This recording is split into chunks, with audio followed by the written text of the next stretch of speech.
to the Coast to Coast podcast brought to you by the Lines and Play Picks. Coming to you from Oakland, California, Josh Lander, joined as always by my counterpart on the East Coast, Nate Weitzer, rocking his fine mustache today.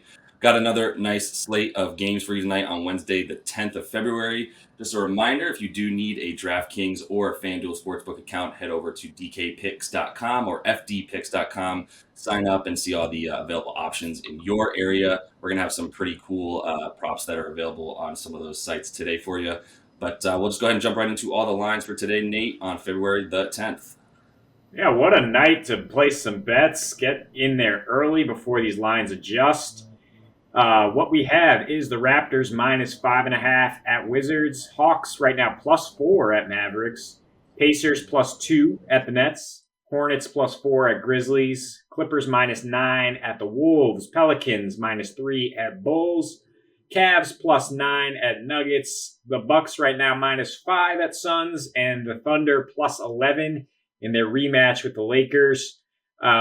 Looking at some overs today, Josh, the first thing that jumped out at me before I even actually saw the total was, I don't care what it is, that Nets Pacers and Wizards Raptors game are looking spicy. Expect some points to be scored there. So I'll let you lead off with which one you prefer. Yeah, if you are looking for some defense tonight, there's a bunch of games that there will be none of it, starting with that Brooklyn-Indiana game.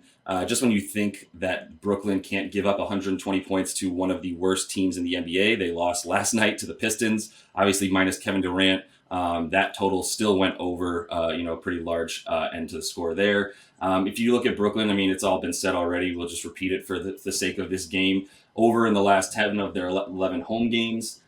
In their last 6 alone, they're dead last in defensive rating, and then they're third in offensive ratings. They keep the pace up. They're second in pace as well. Indiana has plenty of games where they're giving up a lot of points. They're not good right now. I definitely don't feel comfortable taking 2 points against even the lowly Nets team in Brooklyn. But the over, at that tiny little 234.5 seems like Brooklyn's likely to score 120 themselves. So I'm good, great, not good, great with that over. Yeah, I mean, you call them a lowly Nets, but actually what they do is just play lowly against the bad teams of the NBA, right? They're actually 7-1 against teams with winning records and 7-11 against the losing teams. That includes 2 wins against the Heat, who will soon have a winning record. So, yeah, with the Nets, I think you can expect them to just try to outgun the other team, not really care about giving up high-efficiency scores. And the Pacers can do that. That's why I'm loving Malcolm Brogdon's props. I love him as a DFS option, too, with his price to press. But 10.5 rebounds and assists on FanDuel, I think he easily gets over that. That's around his average. But when you look at when he plays poor defenses, he can really light that up. I don't really expect the Pacers to win, though. As they're 3-7 against winning teams. They've lost 10 straight on the road against good Atlantic Division teams. So I do like the Nets to bounce back, maybe cover that spread. But I think the safer bet, obviously, with the Nets is over. And same thing can be said with the Washington Wizards when they play at home, right? They're averaging 246.6 points per game in their home games. That's 7 out of 9 going over. They're giving up 125 points per game in those games. And Toronto comes in with the best offensive rating in the NBA over the last 6 games. All 6 of those have gone over, and they're allowing a healthy 116 on the other end. On the road this season, they've definitely ramped up the pace, and they're scoring 116, and this is a great matchup for a 3-happy team against a Wizards squad that gives up a 42% mark from 3 over the last 2 weeks. Fred VanVleet, even if Kyle Lowry's out, I think Fred and company can continue to light it up along with their lanky big Siakam and Boucher. Yep, fully agreed. You're going to need a much bigger guard that's pesky and can handle Fred VanVleet. And I don't think that anybody exists on the Wizards right now to do that. To your point, I think Toronto, they took advantage of playing some pretty poor Eastern Conference offenses there in a pretty 5-6 game stretch earlier this year, a couple weeks ago. Really upped their overall defensive numbers, but still, as they've played better teams in the last 6, you mentioned offensive rating has stayed high, defensive rating has gone back down. Love the over there. One game that I don't love anything about it, but I am going to mention it. That is the Clippers and the Timberwolves. It's a matter of if D'Angelo Russell plays tonight. We know we're not going to see Paul George, and we might see Pat Bev for the Clippers, but still no Anthony Towns regardless, and no Jared Culver for the Timberwolves, who, it's been reported already, they've got the second worst overall net rating in the NBA.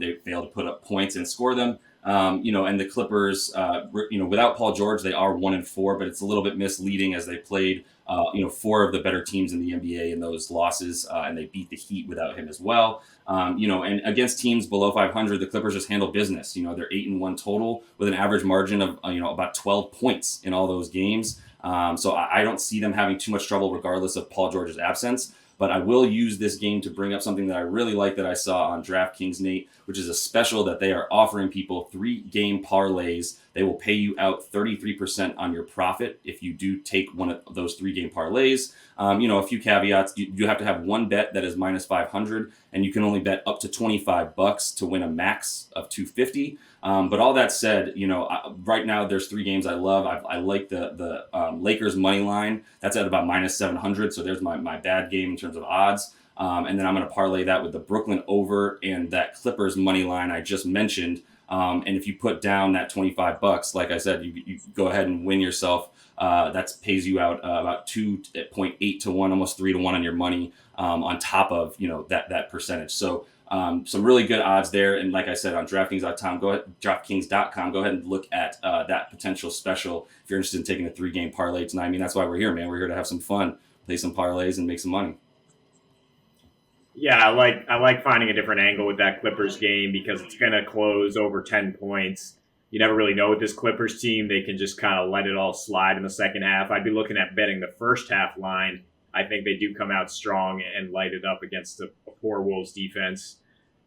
A game that I do feel confident taking the spread is our New Orleans Pelicans. Made us proud last night with a 29-point win against the scuffling Rockets. Won so easily that Zion and Brandon Ingram got some good rest. So they will be back tonight in Chicago against the Bulls team that's 1-5 against the spread in their last 6 home games, just 3-8 overall on the year at home, and coughing up a lot of points in the paint in those games. And especially lately, they've been pretty defenseless down low without Wendell Carter Jr. Now they don't have Lauri Markkanen either. Zion has done very well on back-to-back sets in his limited action. He's got 26 plus in both of those this year. And the Pelicans are first in offensive rating over their last 4. They've won 6 straight over the Bulls. I think you don't have to shy away from the back-to-back situation here. I think just take the Pels before it rises and, expect them to pull out another one over a bad team.